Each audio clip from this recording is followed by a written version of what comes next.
Hello, Dippers. Welcome back to Hysteria. This is volume 41. As always, follow us on Twitter and Instagram at the Saucy Pod. Listen to all the stuff on iTunes and Spotify. With me, as always, Senators correspondent, basketball genius, Fletcher Hoik. Late, I'm going to give a little shine real quick to Damian Lillard. You know, after the game last night, where he hit the game winner on Paul George said it was a bad shot. From 30 to 40 feet for Damian Lillard's entire career, he's averaging about 38, 39% from that range. And postseason, from 30 feet and out, he's shooting a career 6 of 8. So Paul George said it was a bad shot, but for most people, that is a bad shot. But for Damian Lillard, who's been shooting 48% from 3 in the postseason, that's not a bad shot. And on top of that, there have been 6 game winners to end a series. Game winners at the buzzer, and 2 were Michael Jordan, and the other 2 were Damian Lillard. So, Dame time. Wanted to give him a little bit of shine there. All right. Well, Dippers, guess what? 3 weeks into the playoffs, the first round is basically over. There are still 3 series left alive, all out west. But before we start breaking down this next round, drop the noise.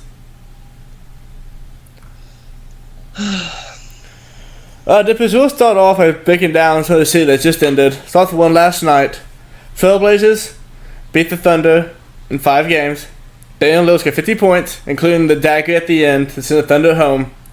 Fletcher, break down the series for us. Actually, you know what? Don't break it down. We're going to talk about this series. Talk about it.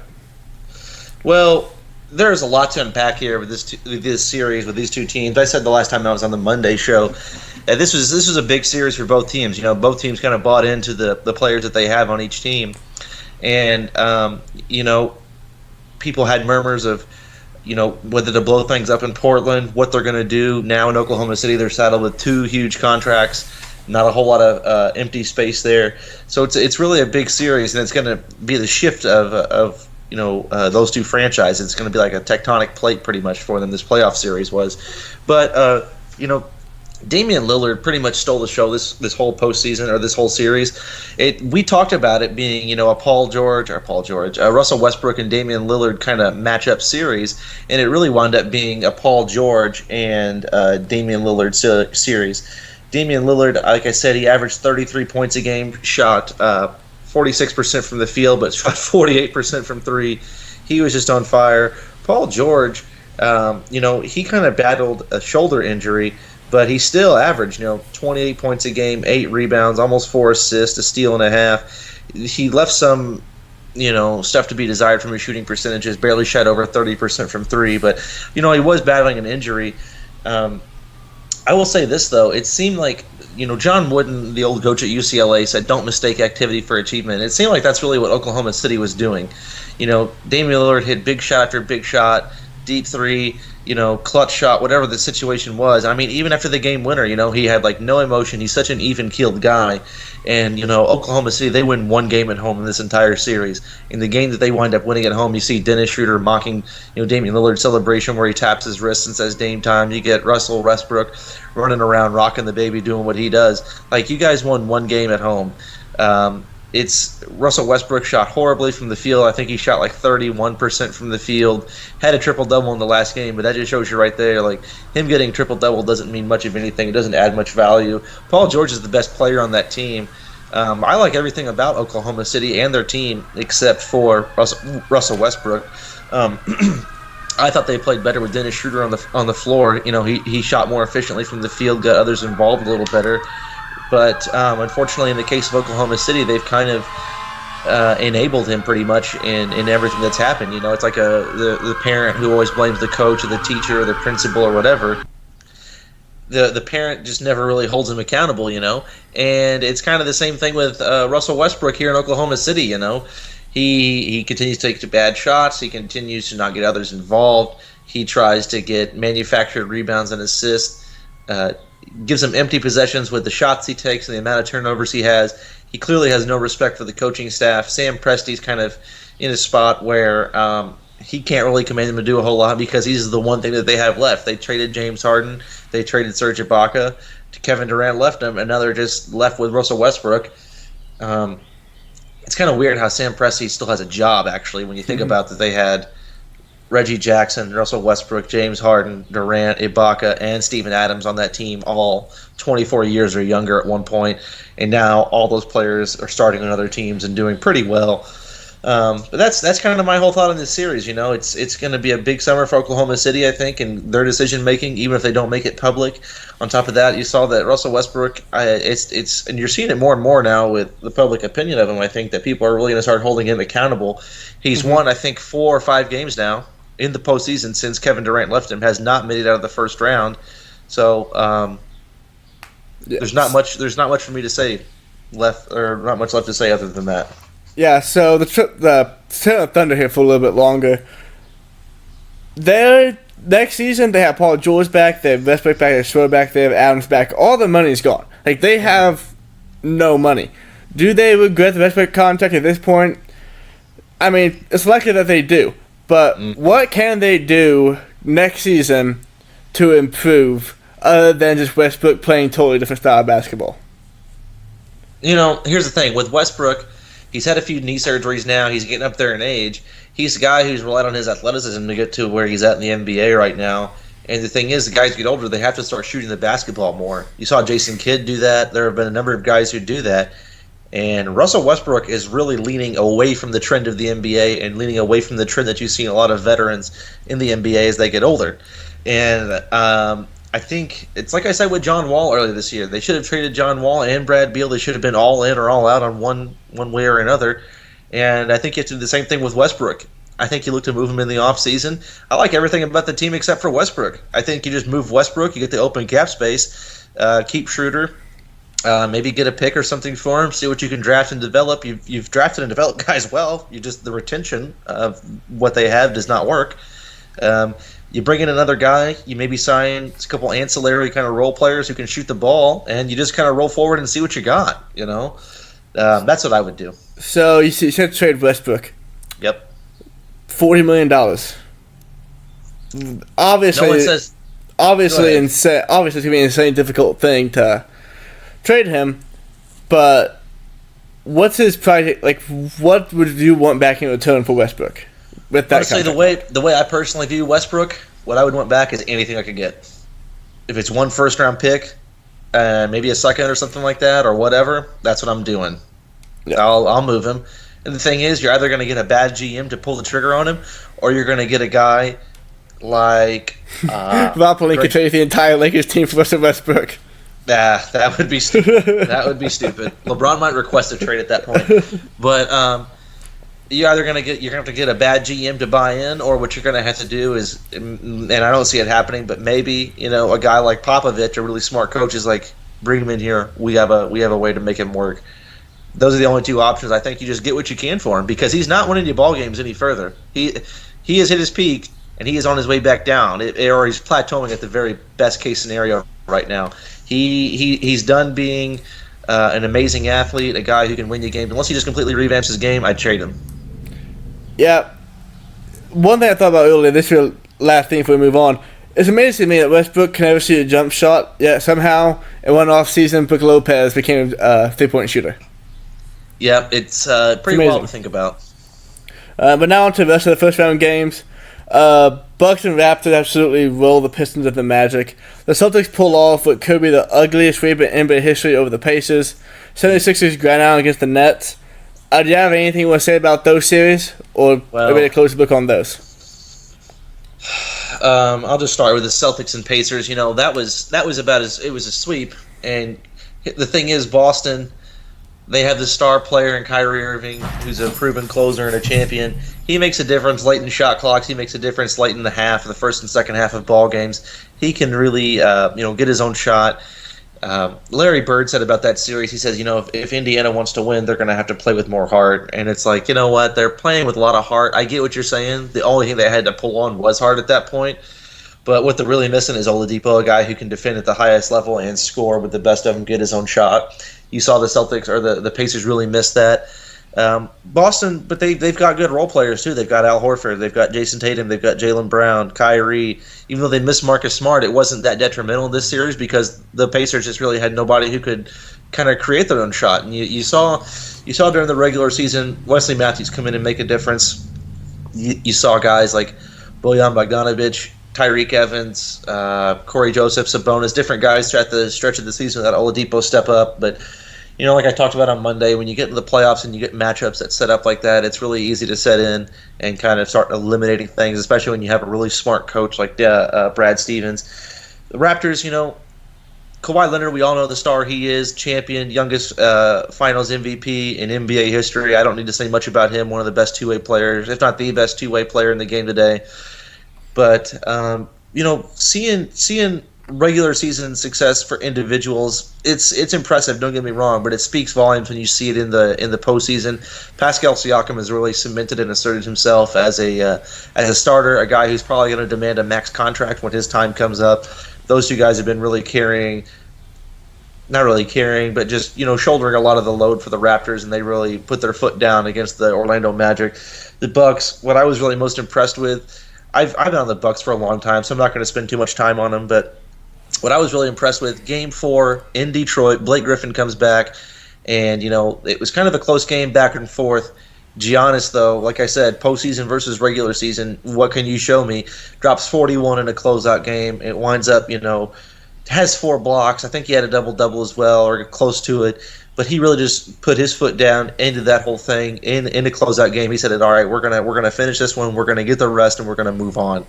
And so I really like seeing that out of Giannis. It really makes me hopeful for them moving forward in the playoffs. And then the last one with the 76ers and Nets, it came down to 2 things.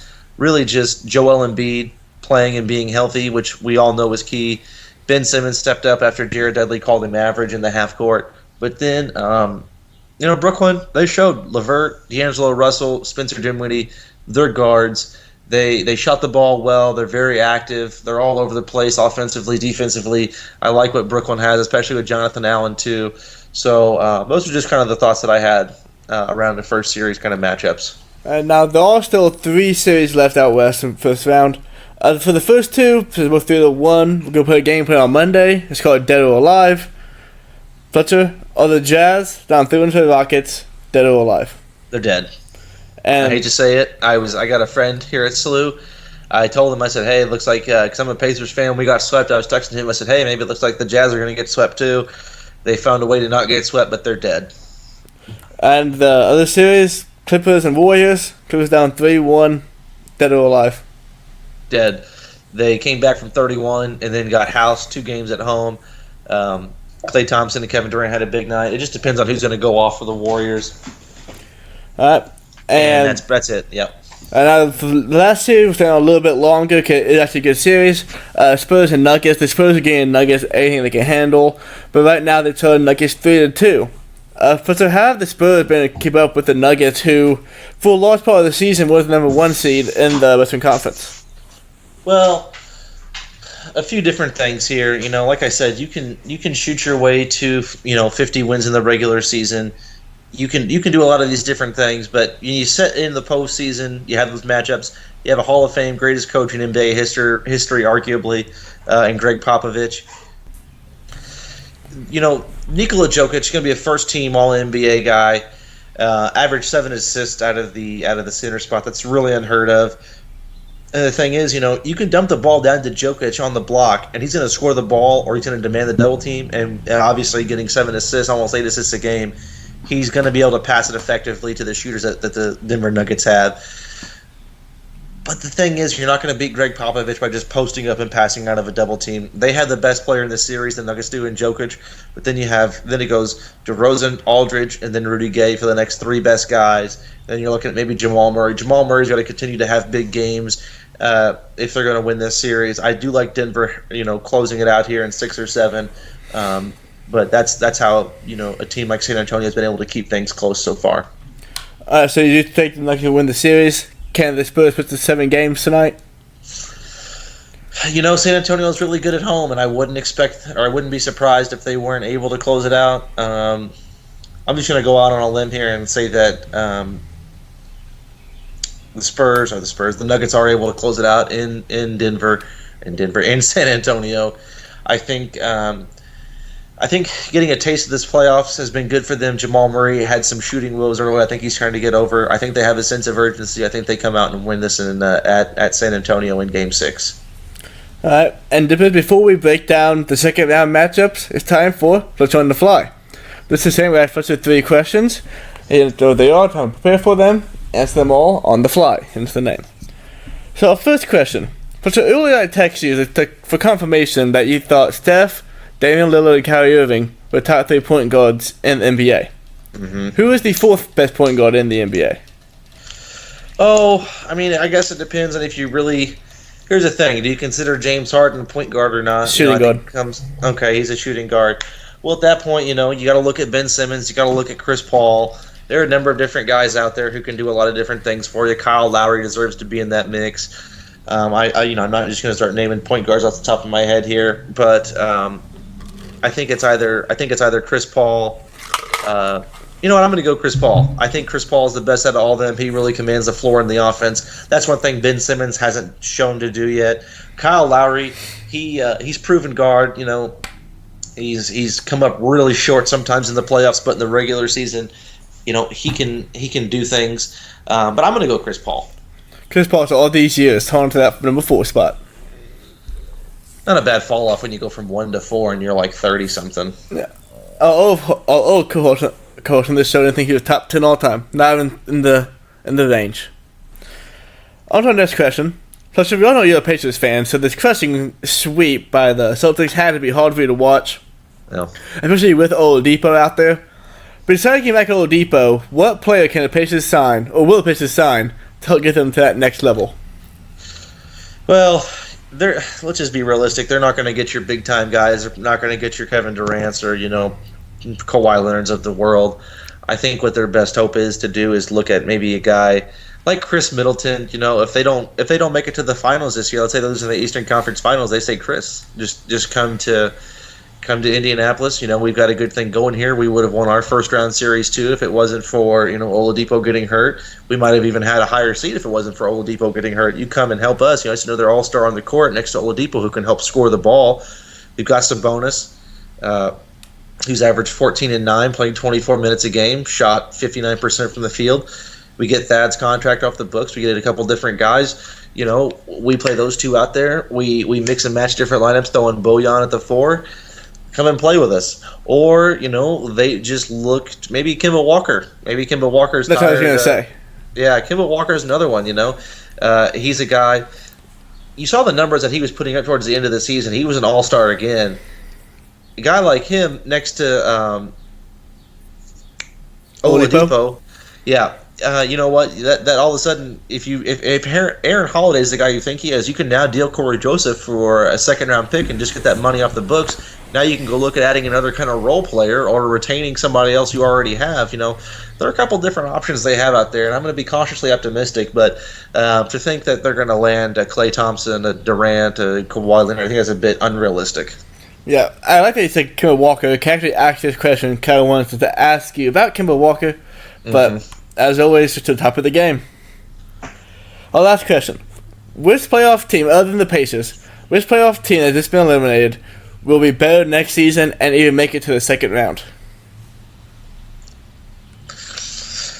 Well, I think it's definitely got to be the Nets. They've got a really nice young core. They play hard. They've got a good coach.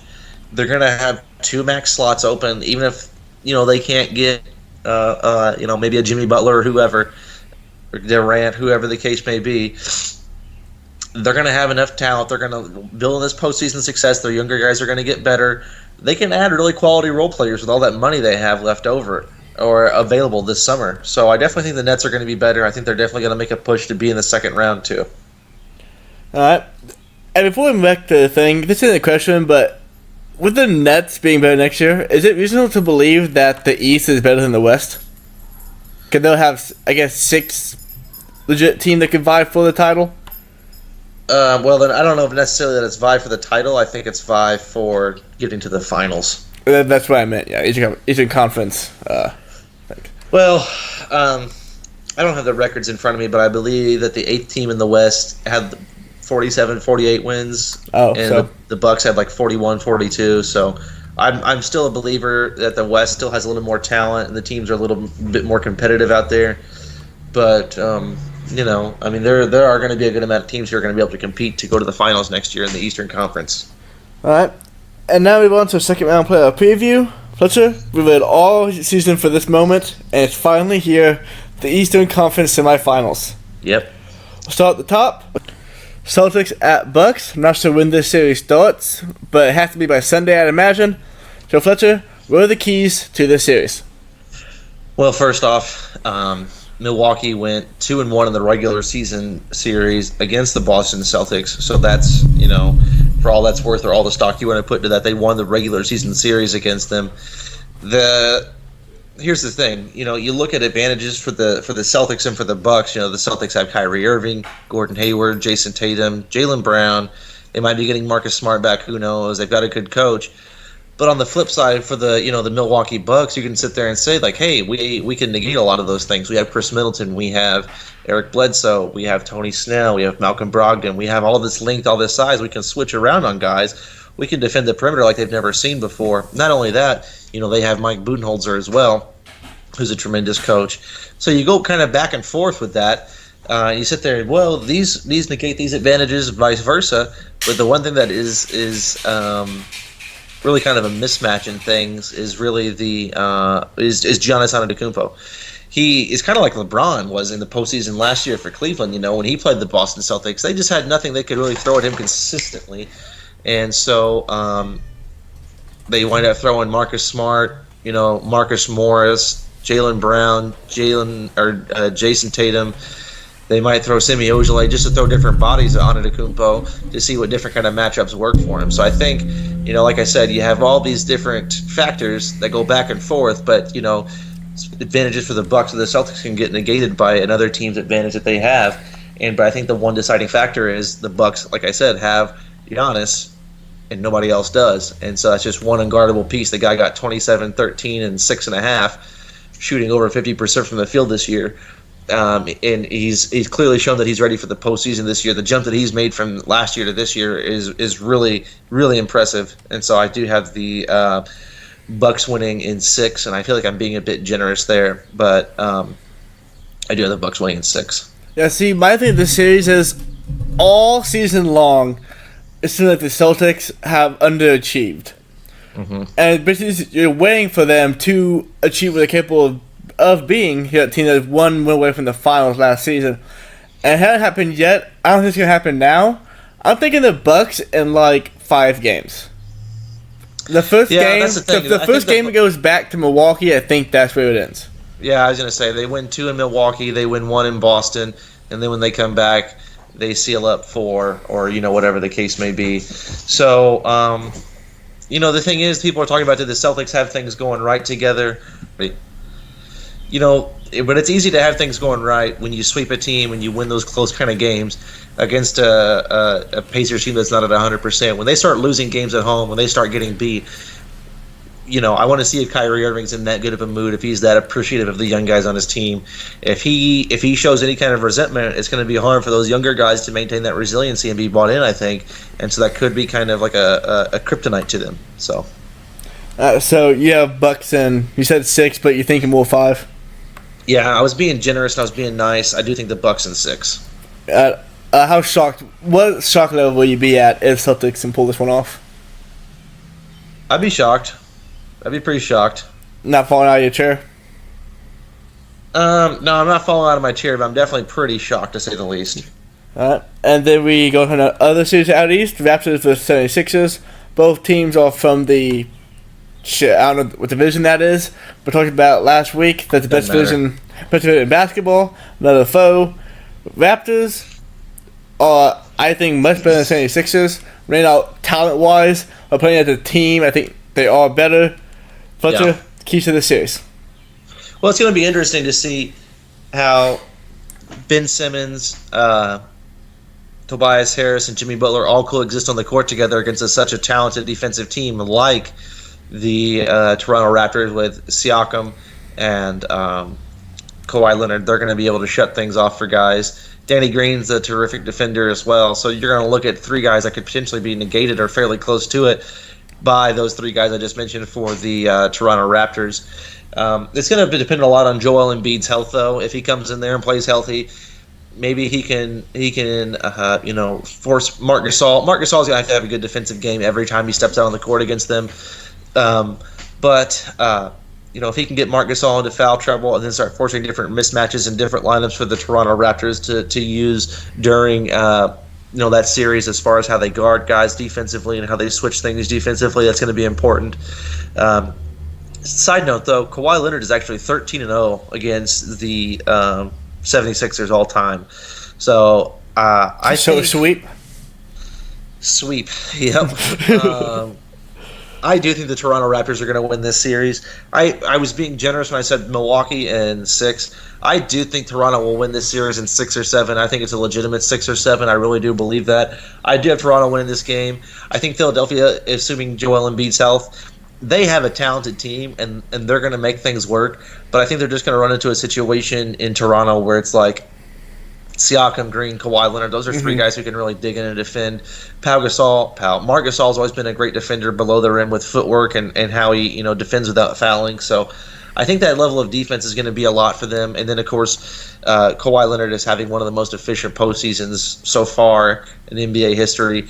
And Pascal Siakam, like I said, is an emerging star who's going to demand a max contract by the time his free agency comes around.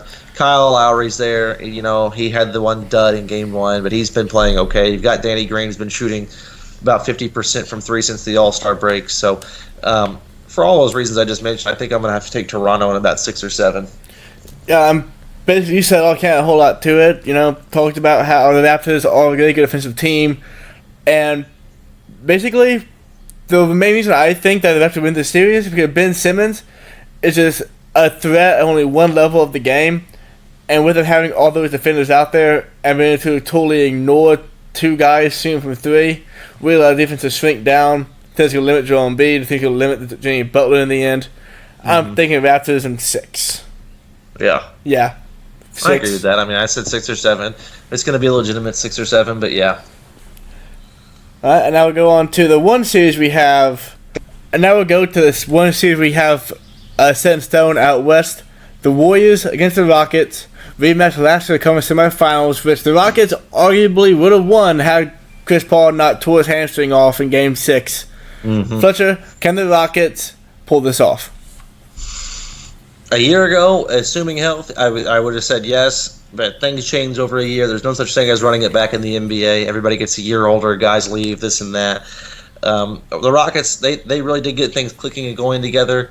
I do not have the Rockets winning this time. I do have the Golden State Warriors advancing to this series and making it to the Western Conference Finals. Golden State or the Los Angeles Clippers won 1 game off of them, and I think the way Houston was playing after that first third or quarter of the season, that they were really the second best team out west. They never really just caught up enough momentum to get going to catch the Denver Nuggets. So with that being said, I do think the Warriors will win this series in about 6 or 7. I could see Houston getting hot and pushing it to a Game 7, but I do think the Warriors will win it in probably 6. I'm taking the Warriors too. I think James Harden will probably have a great series because Paul's going to play well. But at the end of the day, the Warriors just have too many weapons, too much talent. They've been together too long. Steve Kerr's too good of a coach. I think it's going to go 7 games, but I can't see the Warriors dropping this series. Yeah, I don't either. So now we'll go on to the presumed series next round of Nuggets versus Trailblazers. Charles Barkley thinking Trailblazers can go to NBA Finals. Those are a little bit easier now because they're avoiding the Warriors. Fletcher, who got in this series? I actually do have, the way Damian Lillard's been playing, the way the rest of the team's playing, CJ McCollum's going to have time to rest and get going again. A lot of those guys in that team are. It's not like they had a real long, extensive series anyway, but McCollum was coming off of an injury right before the playoffs started, so getting that downtime for him I think is going to be helpful. I actually do have Portland winning this series. Probably going to go 6 or 7, but I do have Portland winning it. I think they are a better team all around than Denver. Again, Denver, might or might not have the best player in the series. It just depends on how you look at it. Jokic is going to be first team All NBA. I don't know what team Dame will be on, but he will be on an All NBA team. So coin flip between those 2 guys. But again, I think after that, you're looking at CJ McCollum as the second best player in that series. I think they have more highly rated players on their team. They have the postseason, experience too. Dame has made big shots time and again in the postseason. We've seen that. They have length. They have shooting. What's going to get them in trouble, though, in this series, is going to give them problems, that they didn't really get called on it for last series, was Enes Kanter didn't really have to defend Steven Adams a whole lot. Well, he's going to have to really, really defend Jokic. This is where they're going to miss Yusuf Nurkic a whole lot.